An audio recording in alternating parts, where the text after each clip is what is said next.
2022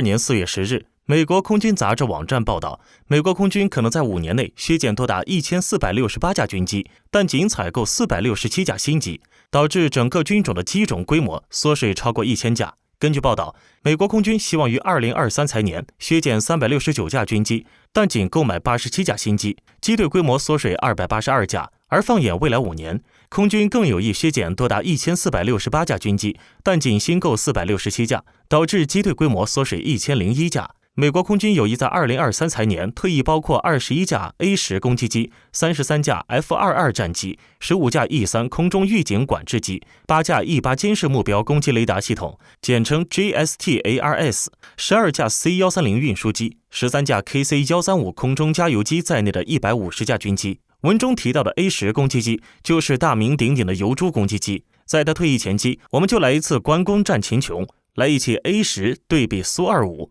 好的，正片开始。我们先来聊聊这些退役名单里的 A10 攻击机。A10 攻击机全称 A10 雷电2，美军更常昵称其为疣猪，预计2023年退役。然而苏25退役时间表暂时没有确定，就在2022年俄乌军事行动中还有它的身影。2022年3月2日，俄军还被击落一架 Su-25。苏25是前苏联苏霍伊设计局研制的亚音速空中密接支援攻击机，北约代号蛙族，疣猪对蛙族，看谁厉害了。A10 长度 16.26 米，翼展 17.53 米，高度 4.47 米，翼面积47平方米，空重11321公斤，最大起飞重量22700公斤。苏25长度 15.35 米，翼展 14.36 米，高度 4.8 米，翼面积 33.7 平方米，空重9800公斤，最大起飞重量19300公斤。显然苏25比 A10 块头小了不少，挂载能力差一些。A10 仅翼展就足足比苏25多出了3米，小个头优势在哪里？对，你说的没错，灵活。A10 的最大速度833千米每小时，巡航速度560千米每小时，爬升率30米每秒，最大升限13700米，最大航程4140千米，作战半径460千米，翼负荷482公斤每平方米，推重比 0.36。苏25最大速度975千米每小时，可达到 0.97 马赫，这比 A10 快了140多迈。你平时开车也就120迈吧。爬升率58米每秒， A10 只有30米每秒，这两个对比简直就是碾压。实用升限7000米，最大航程3000千米， A10 航程比它多1000多千米，这就是最大的优点。作战半径750千米，航程没 A10 大，作战半径反而是 A10 的将近2倍，翼负荷401公斤每平方米，和 A10 差不多。推重比 1.0， 推重比顾名思义就是推力和重力之间的比值，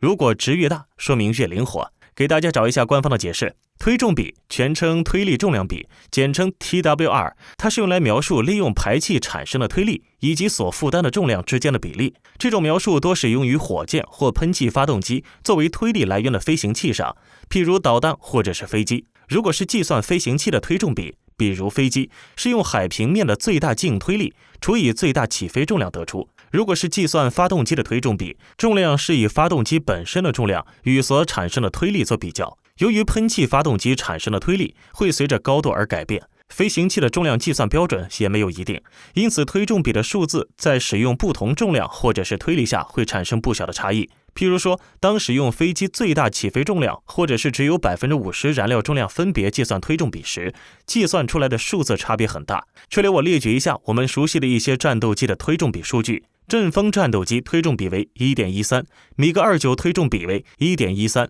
台风战斗机推重比为 1.15， F-22 猛禽推重比为 1.26， 航天飞机的推重比就更厉害了，一般航天飞机的主发动机推重比为73左右。你知道吗？ SpaceX 研发的液氧煤油火箭发动机梅林 1D 发动机的推重比高达 180.1。我们继续聊 A10 和苏25。聊完三维体重、体力、耐久力之后，咱们再来聊一聊它们的攻击能力。A10 机炮是一门 GAU-8 7管加特林机炮，备弹1174发子弹，可选用平油弹头。有网友戏称 GAU-8 就是个变态，这里是它的运行模式，大家可以体验一下。GAU-8A 又称复仇者机炮，它是由通用电气制造的30毫米口径加特林式机炮，主要装备在美国空军 A10 雷霆2式攻击机上。该机炮是美国军队所使用的最大、最重以及威力最强的武器之一。它还有一项令人闻风丧胆的特色，那就是其声音先是击中目标的破碎声，才是开枪声和发动机声。因为其子弹的速度比音速快3倍以上，敌人要等到被击中才知道 A10 已经开火了。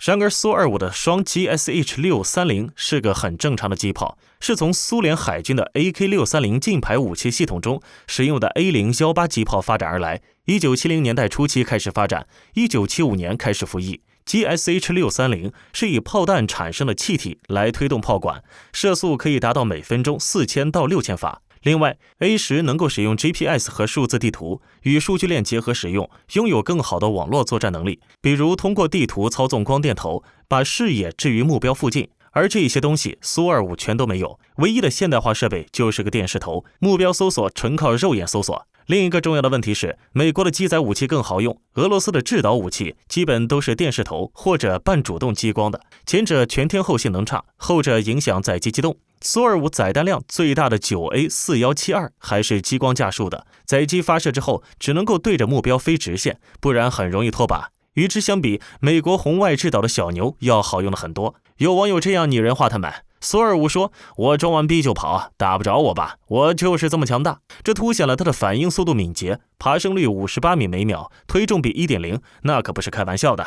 而 A10 却说，我就喜欢正面上，你服不服？这足以表明 GAU8 附属者机炮的恐怖之处。敌人先看到自己中弹了，听到自己中弹的声音，再听到 A10 那边传来的突突声。A10 的 GAU8 一般是为了反坦克而设计的。A10 历史以来生产了715架，主要用户是美国空军，而苏25的产量在1000架以上，主要使用国家有俄罗斯空军、乌克兰空军、白俄罗斯空军、格鲁尼亚空军、朝鲜空军、秘鲁空军。A10 首飞于1972年5月10日，而苏25在1975年2月22日才完成首飞，大约晚了3年才出现。按时间计算，苏25应该比 A10 优秀的多才是。然而后续升级改进的速度完全比不上 A10。A10 服役一段时间之后，美国的低高度安全性与标定作业提升方案出台，为它安装了电脑化的火控设备、自动驾驶和机载地面防撞系统。1999年又加装了 GPS 系统和夜视设备。对于苏25 ，1995年